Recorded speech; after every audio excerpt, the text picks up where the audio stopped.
네. 엘로의 성가대 귀한 찬양 진심으로 감사합니다. 스스로 계신 전능하신 하나님께서 오늘 이 산소만 교실 예배 나온 모든 성도님들과 함께 하시고 또 큰 축복을 쏟아부어 주시는 귀한 이 시간이 되시기를 먼저 주님의 이름으로 축원함을 드리겠습니다. 오늘 함께 은혜 받을 말씀의 제목은 이 광야에서 무슨 수로, 이 광야에서 무슨 수로 라는 제목으로 함께 은혜를 나누도록 하겠습니다. 오늘 신약 성경을 보면, 특별히 사복음서를 보면 마태복음 14장에는 보리떡 5개로 기적을 일으킨 사건이 나오고 있습니다. 그 다음에 마태복음 15장에는 보리떡 7개로 기적을 일으킨 사건이 나오죠. 그리고 마가복음 6장에는 보리떡 5개로, 마가복음 8장에는 보리떡 7개로 기적을 일으킨 사건이 등장하고 있습니다. 또 누가복음 9장에는 보리떡 5개로, 또 요한복음 6장에는 서도부터 보리떡 5개로 기적을 일으키신 사건이 나오고 있습니다. 그러니까 보리떡 5개와 물고기 2마리로 기적을 일으킨 것은 오병이어의 기적이다, 이렇게 말을 하고, 보리떡 7개와 물고기 2마리로 기적을 일으킨 것은 칠병이어의 기적이다, 이렇게 우리가 보통 말하고 있습니다. 이 병자는 떡병자를 한자로 떡병, 그리고 어자는 물고기 어자입니다. 그래서 칠병이어다 그러면은 떡 7개하고 물고기 2마리, 오병이어가 떡 5개하고 물고기 2마리가 되겠습니다. 그렇다면 이 사복음서에 모두 다 이렇게 오병이어 또는 칠병이어의 기적을 기록하고 있는 이유가 무엇이냐? 보통은 사복음서에 다 기록하지 않은 사건이 많이 나옵니다. 근데 이 사건은 사복음서에 다 기록을 하고 있어요. 그것은 한마디로 중요한 사건이기 때문이죠. 오늘 우리에게 큰 교훈을 주는 중요한 사건이기 때문이다라는 것입니다. 그래서 보리떡 5개를 가지고 기적을 일으켰을 때는 남자만 5,000명, 또 여자와 아이들까지 하면 약 2만 명을 먹이고 12광주리가 남았다, 그렇게 말씀하고 있고, 보리떡 7개를 가지고 기적을 일으켰을 때는 남자만 4,000명을 먹이고 남은 광주리가 7광주리였더라, 이렇게 성경은 말씀하고 있습니다. 누가복음 9장 1절을 보니까 예수님께서 12 제자들을 사도로, 또 제자로 임명을 하신 다음에 병 고치는 그 능력과 권세를 주시고 또 모든 귀신을 제어하는 권세를 주셨다 그랬습니다. 그리고 나서 유대 각지에 나가서 복음을 전하라 그랬습니다. 그리고 누가복음 9장 10절에 보면 그 전도하러 갔던 사도들이 돌아왔습니다. 돌아와서 자기들이 유대 각지에 전도하면서 있었던 일을 예수님께 보고했죠. 그랬더니 예수님께서 제자들을 벳세다라는 광야 빈들로 보내셨다 그랬습니다. 그렇다면 예수님께서 그렇게 하신 이유가 무엇이냐? 오늘 말씀을 통해서 예수님께서 그렇게 하신 이유를 깨닫는 역사가 있기를 먼저 주님의 이름으로 축원함을 드리겠습니다. 이 성경의 오병이어나 칠병이어의 말씀은 예수님께서 우리 인간들을 지극히 사랑하고 있다는 것을 보여주신 사건입니다. 그리고 인간의 모든 육적인 궁핍함이나 영적인 갈급함을 동시에 해결해주는 말씀이 바로 오병이어, 칠병이어의 기적입니다.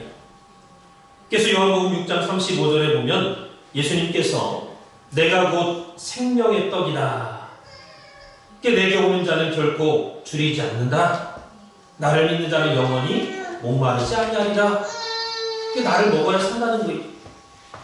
이 말씀대로 예수님은 가는 곳마다 영육간에 우리의 영원한 양식이 되어주셨습니다.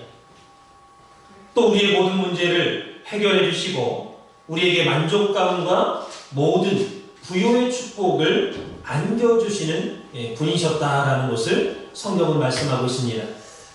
그래서 이 오병이어의 사건의 시간적 배경을 볼 때 두 복음서가 약간의 차이를 보이고 있습니다.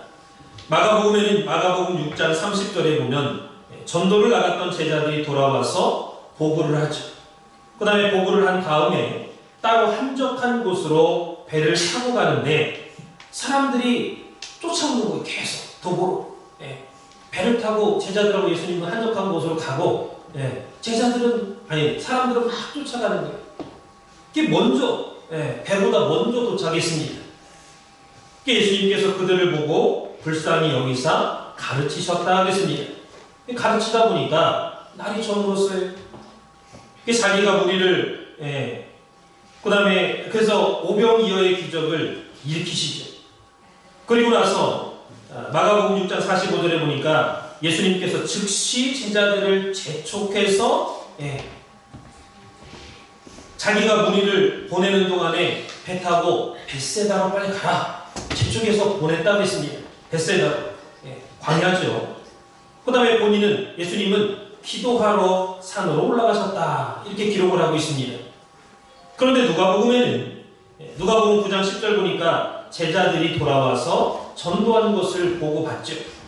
그 다음에 예수님께서 제자들을 데리고 벳세다라는 고을로 떠나갈 때 무리가 그 눈치를 채고 쫓아왔다고 했죠. 예수님이 저희를 영접하시고 하나님 나라의 일을 이야기하신 다음에 또 병도 고쳐주신 다음에 그러다 보니까 날이 저물었어요. 제자들이 묻습니다. 주님, 여기 빈들인데 마을로 가서 이 사람들 먹게 하는 것이 좀 좋겠습니다. 예수님께서 아니다. 너희가 먹을 것을 주어라 했습니다. 그랬을 때 제자들이 우리에게는 보리떡 5개하고 물고기 2마리밖에 없는데요. 예수님께서 50명씩 앉혀라. 오병이어의 기적을 일으켜가지고 배불리 먹고 12바구니가 남았다. 이렇게 기록을 하고 있습니다.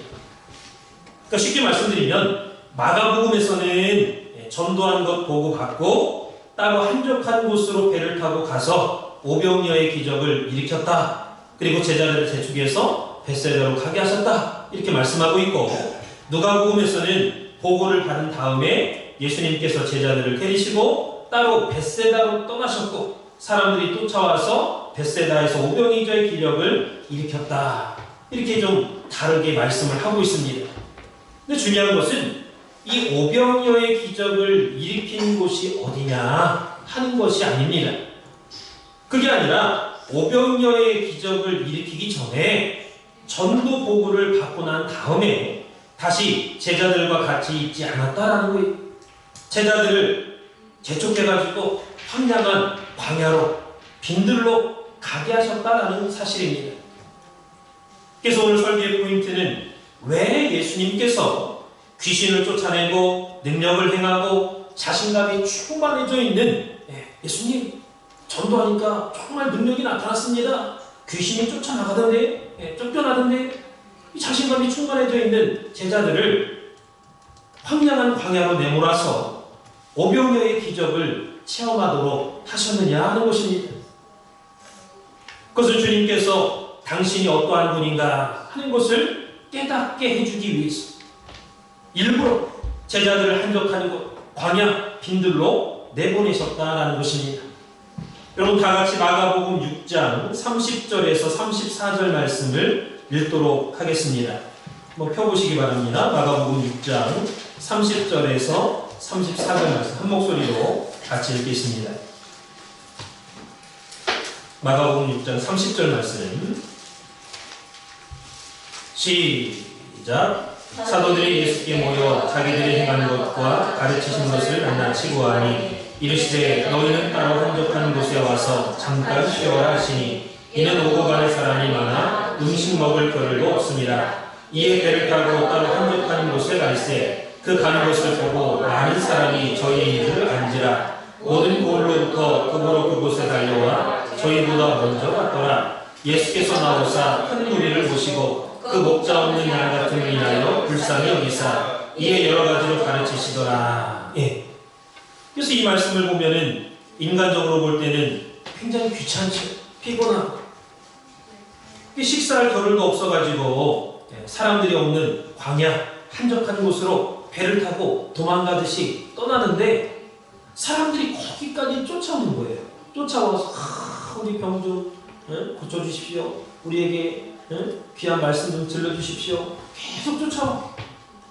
예수님보다 먼저 도착했더라 그랬습니다. 그때 예수님께서 그곳까지 쫓아온 많은 사람들을 보면서 목자 없는 양처럼 불쌍히 여기셨다고 했습니다. 목자 없는 양. 여러분, 목자 없는 양은 어떻습니까? 누가 해치든 잡아가든 삶아먹든 보호를 받을 수가 없죠. 또 인도를 받을 수가 없습니다. 상처가 많죠. 죽음의 위협이 많고 그것처럼 목자 없는 양같이 불쌍히 여기셨다고 그랬습니다. 이 말씀을 통해서 우리는 예수님께서 연약하고 곤고하고 피곤한 자들에게 예수님의 자비와 긍휼과 사랑을 제공하고 있다는 사실을 생각할 때 성경을 읽지 않고 예수님을 믿지 않는 사람들은 이 말씀 읽어봐도 들어봐도 무슨 얘기하는지 몰라요. 그러나 성경을 믿고 하나님의 뜻대로 살려고 하는 사람들은 예수님께서 얼마나 많은 자비와 긍휼과 사랑을 인류에게 쏟아부어 주시고 있는가, 쏟아부어 주시는 분인가 라는 것을 알 수 있습니다. 예수님은 언제나 또 어디서나 어떠한 환경 가운데서도 우리의 영원한 만족이 되어주시는 분이다. 예수님은 우리의 찬송이고 우리의 기쁨이 되어주시는 분이다 라는 것입니다. 그래서 절망에 빠져있는 모든 병자들에게는요, 세상에 어떤 얘기를 해도 효력이 없죠. 절망. 이게 아픈 걸 고쳐줘야 소망이 생기는 거지. 그러나 예수님만 만나면 모든 질병이 다 고쳐주시 예수님. 이게 먹지 못하고 입지 못하고 자지 못하고 가난하기 짝이 없는 그러한 인생들에게 위로를 얻게 하고 소망을 얻게 한다는 것을 생각할 때 우리가 오늘날 예수 믿는 복이 얼마나 큰 복인가라는 것을 깨달을 수가 있습니다. 그래서 인생은 나그네와 같고 아침에 잠깐 반짝했다가 해가 뜨면 사라지고 마는 안개와 같다 그랬습니다. 그래서 마태복음 15장 34절이나 마가복음 8장 5절 말씀을 보니까 2000년 전에 주님께서 제자들에게 물어봤죠. 오늘 이 시간에 말씀으로 찾아오셔서 저를 비롯한 모든 성도님들에게도 똑같이 묻고 있습니다. 예수님께서 너희에게 떡이 몇 개나 있느냐? 그랬을 때 보리떡 7개밖에 없습니다. 생선 2마리밖에 없습니다. 이걸 가지고는 남자만 4,000명이고 여자와 아이들까지 하면 약 2만 명 정도 되는 인원이 먹기에는 어림도 없는 양입니다. 그러나 예수님은 보리떡 5개와 물고기 2마리, 보리떡 7개와 물고기 2마리를 가지고 배불리 먹고 몇 덩주리가 남을 정도로 그렇게 그 양식으로 믿었다라는 것입니다. 그래서 예수님의 말씀에 미쳐가지고 사흘이나 따라다니는 사람들이 굶었어요. 사흘 동안. 여러분, 말씀 성경 공부한다 해갖고 2시간 3시간만 해도 힘들었는데 사흘 동안 밥도 제공하지 않고 굶어가면서 예수님 말씀에 미쳐서 그냥 완전히 막 쫓아다니는 거예요. 한번 사흘 굶어보세요. 사흘 굶고 도둑질 안 하는 사람 없다고 그랬죠? 배고파서 쓰러져 죽을 지경이. 예수님께서 보니까 그냥 보내면 쓰러지겠다 했습니다. 어찌하든지 이분들을 먹여서 보내야 되겠구나. 자비와 긍휼과 사랑이 앞선 거 아니에요? 그러나 제자들 보세요. 마태복음 14장 15절 보니까 이곳은 빈들인데 때도 이미 저물었는데 우리가 무리를 보내가지고 마을에 가가지고 사서 먹게 하십시오. 우리가 어떻게 사주겠습니까? 16절에 예수님께서 갈 것 없다. 너희들이 나눠줘라고 했습니다. 너희들이. 당신의 말씀에 도취해가지고 사흘 동안 아침, 점심, 저녁 먹지 못하고 기진맥진해 있는 그들을 볼 때 불쌍히 여기고 긍휼히 여기시고 측은히 여기셨습니다. 그런데 제자들은 예수님과 함께 있으면서도 예수님이 하나님이고 창조주고 구원해 주라는 것을 잊어버렸습니다. 믿지 못했어요. 분명히 이사야 선지자가 메시아에 대해서 예언할 때 처녀의 몸에서 한 아기가 태어나는데 그분이 임마누엘이다. 하나님이 함께 하시는 분이라고 했습니다. 그 말씀을 제자들은 까먹었습니다. 잊어버렸어요. 자기와 함께 있으면서 야, 이분들 사흘 동안 따라다니면서 먹지 못했어? 그냥 돌려보냈다가는 죽을 것 같다. 걱정이 된다. 그러면 주님 뜻대로 하옵소서. 그렇게 하고 주님께 맡겨야 될 거 아닙니까? 그런데 주님께 맡기지 않았지. 주님 간단합니다. 다 해산시켜가지고 마을로 내려가서 사 먹게 하십시오. 자기들 필요에 따라서 먹게 하십시오.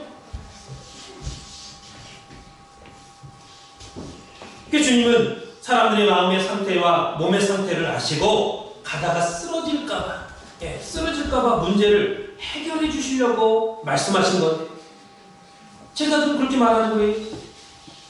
오늘날에도 교회에 이러한 사람이 많습니다. 상당히 많죠. 저들을 굶는 채로 돌려보내면 쓰러질 자가 많을 것이다. 무엇인가 줘야 되지 않겠느냐?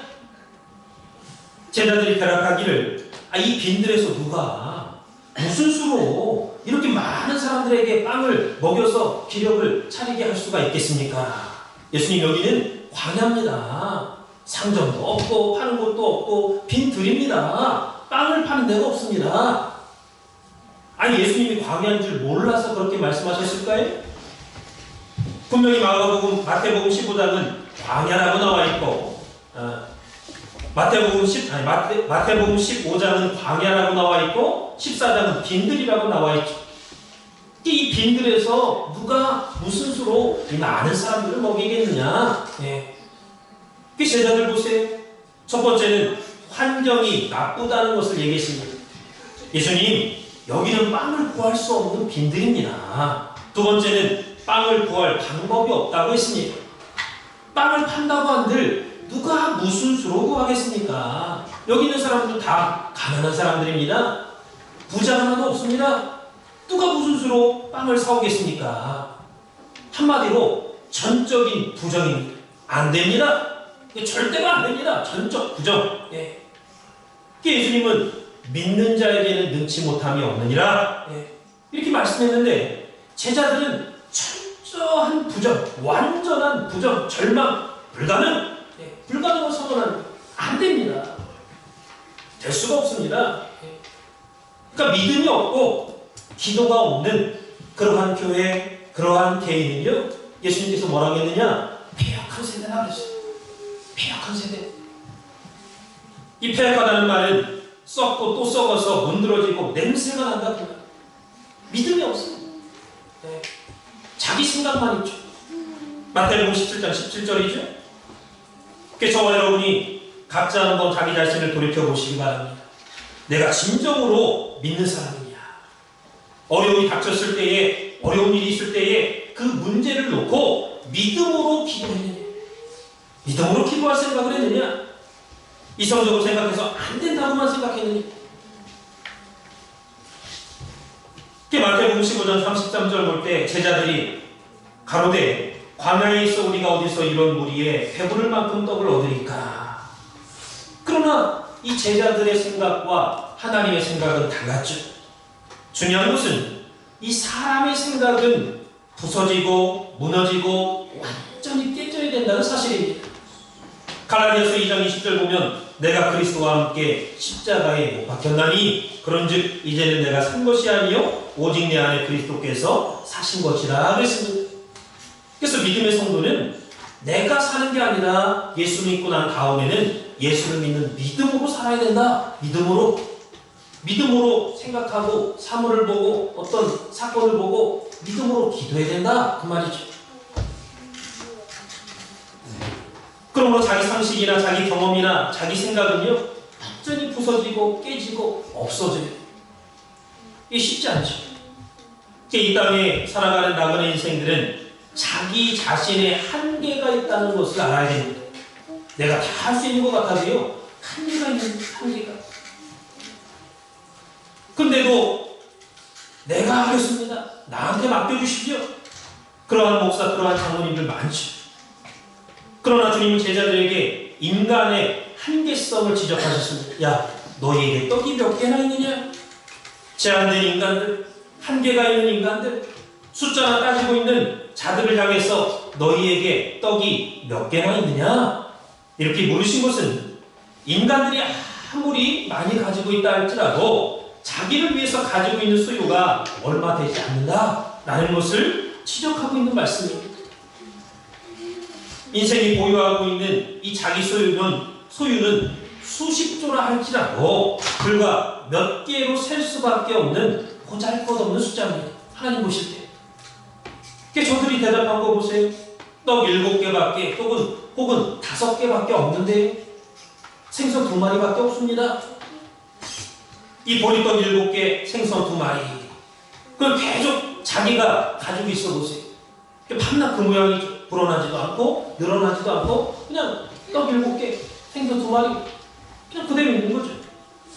그러나 그것을 주님께 바쳤을 때, 예수님께 바쳤을 때, 예수님 이거 우리가 갖고 있는 거 이것밖에 없습니다. 그랬을 때 예수님은 작지만 하나님 앞에 먼저 축사하셨다 하겠습니다. 축사가 뭐죠? 감사죠. 하나님 이거 작은 거라도 있는 거 감사합니다. 감사기도 했어요. 누가복음 12장 15절에 보면 사람의 생명이 그 소유의 넉넉함에 있지 않다 그랬습니다.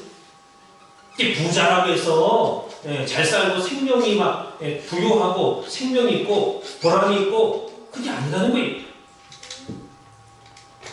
그 작은 보리떡 7개와 물고기 2마리가 예수님의 손에 들려졌을 때에 예수님은 그 작은 것을 가지고 먼저 하나님 앞에 감사했습니다. 마태복음 15장 36절에 떡 7개와 그 생선을 가지사 축사하시고 감사기도 한 다음에 떼어서 제자들에게 주시니 그랬어요.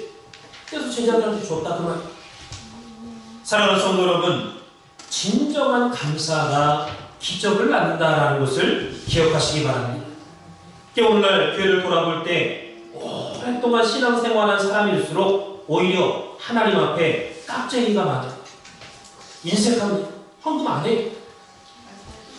이거 없으면 어떻게 사느냐. 나도 늙었는데 대책을 세워야 될 거 아니냐. 이 생각하는 거예요. 자기 인격 전체가 물질에 딱 달라붙어가지고 하나님을 믿는 게 아니라 돈을 믿는 그런 성도들이 많죠. 그래서 내가 아무리 많이 가지고 있어도 사람은 한계성이 있다. 이거 분명히 생각해야 돼요. 기억해. 무슨 한계가 있느냐? 시간의 한계가 있어요. 시간의 한계. 시간이 지날수록 문제가 해결이 되지 않죠. 근데 시간이 계속 지날 수는 없잖아요. 사흘이라는 시간 속에 떡 7개와 생선 2마리는 전혀 소망적이지가 않습니다. 그럼 어떻게 2만 명을 다 먹이겠어요? 또 공간적인 한계성이 있습니다. 넓은 빈들, 광야에 보리떡 7개와 물고기 2마리는 미미하기 짝이 없는 거예요. 어린아이 도시락밖에 되지 않습니다. 어찌 7개의 보리떡과 2마리의 생선으로 그 넓은 광야를 이겨낼 수가 있냐는 거죠. 그러나 이것은 제자들의 생각이었습니다. 그것을 가지고서 절대 양식이 되지 못한다. 아이, 그거 가지고 무슨 양식이 되겠느냐. 이 제자들의 생각이고 사람의 생각이. 이것은 사람의 한계선상에 걸쳐있는 생각입니다. 그래서 그 한계를 뛰어넘어서 믿어야 할 텐데, 이거 가지고도 먹일 수 있다. 믿어야 될 텐데, 많은 사람들이 자기가 생각하고 있는 그 상식을 벗어나면요, 믿으려고 하지 않아요. 쉽게 말해서 믿지 않습니다. 아, 나 그거 못 믿어. 무슨 말도 안 되는 소리 하고 있어.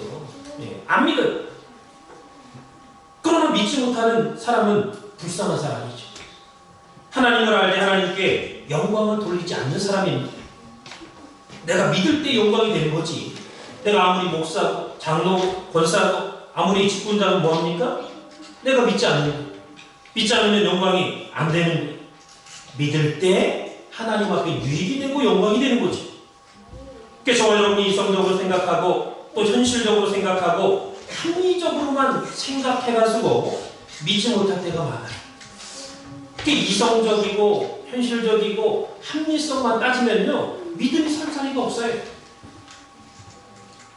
분명히 세상적인 기준으로 볼 때는 맞죠. 맞습니다. 그러나 믿음의 한 세계에서는 믿지 못하면 영광이 안 되는 거예요. 기분 좋은 날은 믿는다고 하죠. 그러나 조금만 기분이 상해보세요.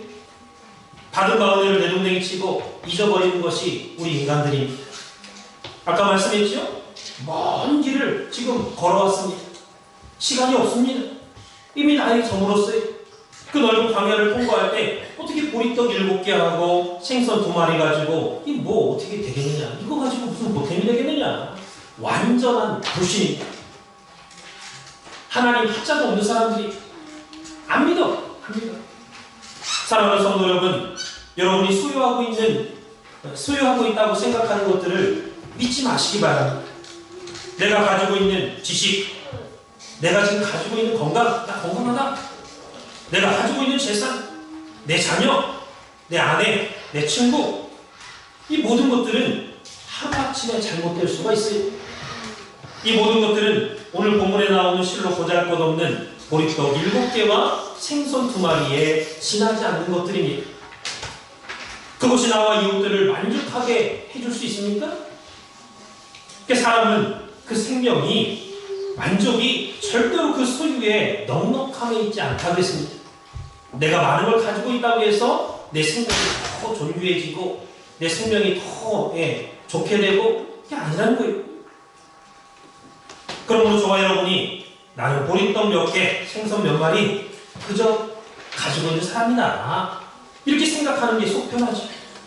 또 그렇게 생각할 때 하나님께서 그 사람을 기뻐하신다라는 것입니다. 내가 수많은 재산과 또 아들, 딸과 또 친구들이 있지만 그럼 다 해봐야 보리떡 5개, 생선 2마리밖에 안 된다, 이렇게 생각하는 게, 그럴 때 첫째는 겸손하게 되죠. 두 번째는 보리떡 5개, 생선 2마리를 의지하지 않게 됩니다.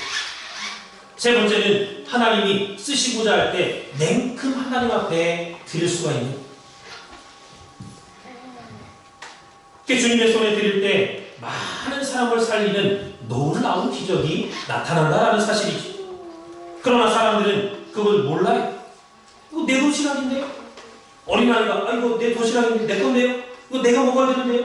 왜 내 것 뺏어갑니까? 이렇게만 생각하는 거예요. 여러분, 가난한 자가 교만한 것 같습니까? 좀 있는 자가 교만해지는 거지. 없는 사람은요, 교만할래야 교만할 수도 없어요. 없는데, 내가 없는데. 네. 자기가 있다고 생각하니까 교만하는 거예요. 이 시간 주님께서 너희에게 떡이 몇 개나 있느냐 할 때, 7개, 떡 7개, 생선 2마리 있는데 주님의 손에 드리겠습니다. 이거 쓰십시오. 이거라도 도움이 되신다면 이거라도 드리겠습니다. 이렇게 대답할 수 있는 저와 여러분이 되시길 바라겠습니다. 이것은 우리에게 예수님의 가능성을 가르쳐주고 있는 말씀입니다. 보리떡 7개와 물고기 2마리, 그거 내 거로 생각하지 말라는 거예요. 먼저 나한테 바쳐봐라. 나한테 바치면 내가 수많은 생명을 살리는 기적을 일으키겠다. 저와 여러분이 하나님의 뜻을 받드는 데 있어서는 내가 가진 모든 것이 작은 것이나 먼저 하나님께 바쳐보시기 바랍니다. 그것이 아까워서 바치지 못하고 내 손에 있으면 여전히 작은 걸로만 남아있어요. 그러나 하나님의 손에 들려지면 하나님의 뜻을 이루는데 귀 쓰임받는 큰 가치로 바뀌어진다라는 것을 믿으시기 바랍니다. 그러므로 너희에게 떡이 몇 개나 있느냐? 주님께서 물으실 때 대답할 필요가 없어요. 주님, 몽땅 이게 답니다. 주님께서 보시고 7개구나? 7개밖에 없구나? 예수님께서는 그 7개를 볼 때 인간의 한계성을 아시고 자비를 발동시키는, 그거밖에 없구나. 하나님의 자비와 긍휼과 사랑이 발동이 되면요, 큰 기적을 일으키시는, 큰 기적. 성경을 자세히 보면 예수님께서 축사한 다음에, 감사로 기도한 다음에 나눠줄 때 기적이 일어났습니다. 나눠줄 때. 만약에 축사하시고 나서 나눠주지 않고 한쪽에 쌓아뒀다면 기적이 안 일어났겠죠. 그걸 배고픈 사람들에게 나눠줄 때 분명히 나눠줬는데 또 생기는 거예요. 내가 갖고 있는 게 또 생기는 거예요. 나눠줬는데 또 생기고 나눠줬는데 또 생기고. 그래서 그 많은 사람들이 먹고 배불리 먹고 몇 감주리가 남았다 말씀하고 있는 거죠. 그러므로 누가복음 6장 38절 말씀 보면 주라 그랬습니다. 먼저 주라는 거예요. 주라. 그리하면 너희에게 줄 것이 곧 후히되어 누르고 흔들어 넘치도록 너희에게 안겨주리라. 그러면서 하시는 말씀이 너희 헤아리는 그 헤아림으로 너희도 헤아림을 도로 받을 것이니라 했습니다. 그래서 저와 여러분들이 가난한 자를 헤아려보세요. 헤아린다는 게 뭐예요? 생각하고 관심 갖는다. 저 사람 어렵구나. 내가 좀 식사 좀 사줘야겠구나. 내가 좀 도움 좀 줘야겠구나. 헤아린다는. 또 가난한 자 불쌍히 여기고 도와줘보세요. 하나님께서 그러면은 알았다. 나도 너 헤아려주겠다. 나도 너 도와주겠다. 너 어렵지? 네. 하나님 도와주신다. 이 말씀 믿고 실천해 보시기 바랍니다. 너희에게 떡이 몇 개나 있느냐? 여러분 가정에 재산이 얼만큼 있습니까? 너희에게 떡이 몇 개나 있느냐? 이 말씀을 여러분 머릿속에 기억하시기 바랍니다. 그 떡만 생각하지 말고 주님의 손에 맡길 때 불가능이 가능으로, 또 불만족이 만족으로, 부족함이 풍성함으로 바뀌어진다는 것을 믿으시기 바랍니다.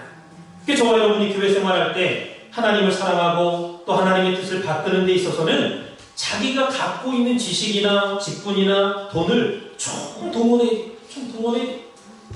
절대 아까워하지 마세요. 아까워하지 마세요. 하나님이 여러분에게 말씀하십니다. 야, 너 그 자리에 밤낮 있는 게 아니다. 언젠가는 나가야 된다. 너 그 자리, 높은 자리 있을 동안에 자랑하지 말고, 제세하지 말고, 가난한 자, 없는 자 진심으로 도와줘. 그냥 불쌍해서 이거 먹고 떨어져라. 그게 아니라 진짜 진심으로 도와줘. 그러면 그 도움받은 사람이 너한테 도움받은 거 평생 잊지 못한다. 하나님 우리한테 말씀하시는 거예요. 너희에게 떡이 몇 개나 있느냐? 그거 가지고 불가능하지. 나는 가능해. 그러니까 환경이 나쁩니다. 어렵습니다. 돈이 없습니다. 부정적으로 생각하지 말고, 부정적으로 말하지 말고, 낙심하지 말고 감사해라. 예수님이 본을 보였잖아요. 감사 기도하니까 기적이 일어났잖아요. 감사라는 거예요. 이 말씀은 우리 성도님들 아프고 몸이 아파요. 몸이 아프고 귀찮죠. 힘들고 신경 쓰이고 괴롭고, 누가 살짝만 건드려도 더 아프게 느껴지는, 누가 조금만 날카롭게 말하는 것처럼 내가 들려도 더 아픈 거예요. 몸이 아프면. 그러나 그 모든 아픈 거 다 맡기시라는 거예요. 야, 너희에게 떡이 몇 개나 있느냐 할 때, 이거밖에 없습니다. 이거라도 좀, 이거 받으십시오. 맡기라는 거예요. 여러분의 아픈 거, 여러분의 가지고 있는 재산 하나님께 맡기라는 거예요. 내가 밤잠 못 자고 벌었지만은 내게 아니다. 불과 보리떡 5개, 생선 2마리에 지나지 않는다. 주님 뜻대로 하옵소서. 주님의 뜻에 맡기겠습니다. 하나님의 뜻을 위해서 뭐 한다고 할 때는 아낌없이 바치세요. 아낌없이. 단 여러분 사업하는 거 그거 다 기본적으로 다 해놔야죠. 사업할 그 돈 그거 가지고 먼저 그 바친다 해가지고 다 몽땅 바치는 사람이 어딨어요. 사업할 거 다 해놓고 하나님께 바칠 때는 부담 가지 말고 즐거운 마음으로, 기쁜 마음으로 감사가 차고 넘칠 때 바치라 그 말이에요. 예수님의 손을 보세요. 예수님의 손. 십자가에 못 박힌 손입니다. 십자가에 못 박힐 때 피가 막 흘렀죠? 피 흘린 손이에요.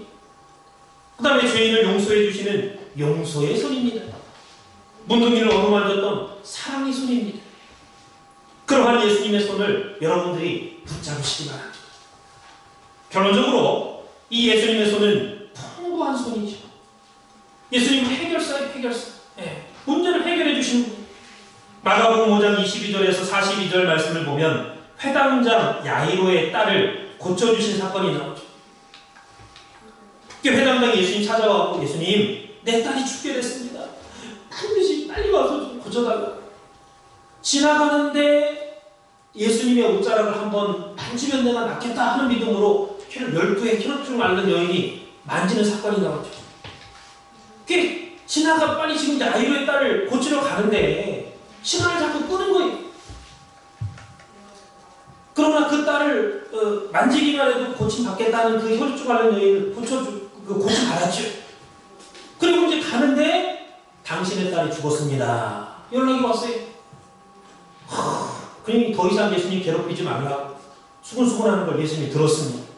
그때 예수님께서 뭐라고 말씀하셨느냐? 회당장한테 두려워 말고 믿기만 하라 그랬습니다. 야, 두려워하지 말고 믿기만 해. 그 다음에 41절 보니까 그 죽은 소녀 그 웅성웅성 막 하는 사람, 야, 죽은 거 아니야? 잔다. 자고 있어. 그러니까 비웃었죠. 아이고, 죽은지 뭐 벌써 지금 몇십 분 지났느냐. 비웃었어요. 다 쫓아냈어요. 쫓아내고 예수님이 그 소녀의 손을 만지면서 달리다군 소녀야 일어나라. 말씀하시니까 죽은 소녀가 벌떡 일어났죠. 이처럼 예수님의 손은 죽은 자도 살리는 손입니다. 불가능이 없는 손이지. 이제부터 저와 여러분이 직장생활이나 가정생활이나 신앙생활한다고 할 때 먼저 하나님의 손에 맡기시기 바랍니다. 예수님의 손에 맡기세요. 그러면 불가능도 가능으로 바뀌어지게 된다는 사실입니다. 여러분이 예수님의 손에 맡길 때 남음이 있고 풍성해지는 축복이 있다는 것을 믿으시기 바랍니다. 예수님의 손에 맡긴다는 게 뭐예요? 예수님의 손을 붙잡는 거죠. 맡긴다는 것은 기도하는 거예요. 믿고, 맡기고, 의지한다. 이게 3종 세트입니다. 세트. 근데 믿으니까 맡기는 거지. 믿지 못하면 어떻게 맡겨요? 그러니까 믿는다, 맡긴다, 기도한다. 다 같은 표현이에요. 예수님께 맡기라는 것은 예수님의 손을 잡으라는 것은 예수님 손 잡고 이리 좀 오세요. 나 좀 도와주세요. 이쪽으로 좀 와주세요. 이것 좀 해결해 주세요. 기도하는 얘기. 기도하라. 그랬을 때에 남음이 있고 모자랐던 것이 풍성해지는 그러한 축복이 있다는 것이죠. 요한복음 6장 11절 말씀 보니까 예수께서 떡을 가져 축사하신 후에 앉은 자들에게 나누어 주시고 고기도 그렇게 저희 원대로 주시다 그랬습니다. 그러니까 자기들이 원하는 대로 나는 배고파가지고 떡 10개 먹을 수 있습니다. 고기도 10개 주십시오. 그럼 그 사람한테 10개 줬다. 그 말이에요. 저는 3개 먹겠습니다. 3개 줬어요.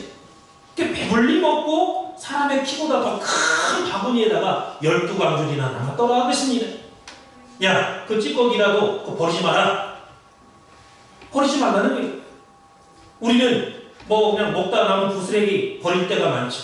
예수님 버리지 말라는 거예요. 왜? 예수님 축사하신 하나님의 신성이 깃든 감사가 깃든 음식이기 때문에 버리지 말라는 거예요. 다 걷어 모으겠습니다. 교회 생활 이렇게 하시기 바랍니다. 아까워하지 마세요. 그렇다고 정신병자처럼 다 바치라는 게 아니라 원달러를 바친다 할지라도 정말 감사한 마음으로 기쁜 마음으로 바치세요. 감사에는 큰 기적이 일어난다라는 것을 믿으시기 바랍니다. 저와 여러분이 절대로 환경 탓하지 마시고 예수님께 믿음으로 바치고 또 불가능이 없으신 예수님의 손을 붙잡음으로 말미암아 누르고 흔들어 넘치도록 안겨주시는 축복을 받아 누리는 그러한 우리 산소만교회 성도님들이 되시기를 주님의 이름으로 축원을 드리겠습니다. 기도하겠습니다. 살아계신 아버지 하나님, 오늘도 거룩한 주일에 하나님의 성전에 나와서 말씀으로 다시 한번 깨닫게 해주심을 진심으로 감사드립니다. 사람의 생명이 그 소유의 넉넉함에 있지 않다고 말씀했습니다. 오늘 우리 산소만교회 성도님들 각자 내가 가진 떡에 집중하는 것이 아니라 하나님의 가능성을 믿고 예수님의 손을 붙잡고 예수님께 먼저 드릴 수 있는 믿음을 허락하여 주시옵소서. 그 나라 갈 때까지 하나님의 뜻을 위해서라면 우리가 가진 시간도 또 물질도 또 모든 기술과 마음을 다하고 정성을 다해서 아낌없이 주님의 손에 맡김으로 말미암아 누르고 흔들어 넘치도록 안겨주시는 축복을 받아 누리는 믿음의 산 역사가 있도록 인도하여 주시옵소서. 이 산소만께 가정가정마다 한 사람도 낙오하는 사람 없도록 도와주시고 날마다 말씀의 선한 길로 인도함을 받는 역사가 있도록 주장하여 주시옵소서. 너희에게 떡이 몇 개나 있느냐? 주님께서 물으실 때에 솔직하게 몇 개가 있습니다. 이거 몽땅 다 받으시옵소서. 고백할 수 있는 우리 모두가 될 수 있도록 인도하여 주시옵소서. 이 모든 말씀 빌고 나올 때 거룩하신 예수님의 이름 받도록 간절히 감사드렸사옵나이다. 네. 예,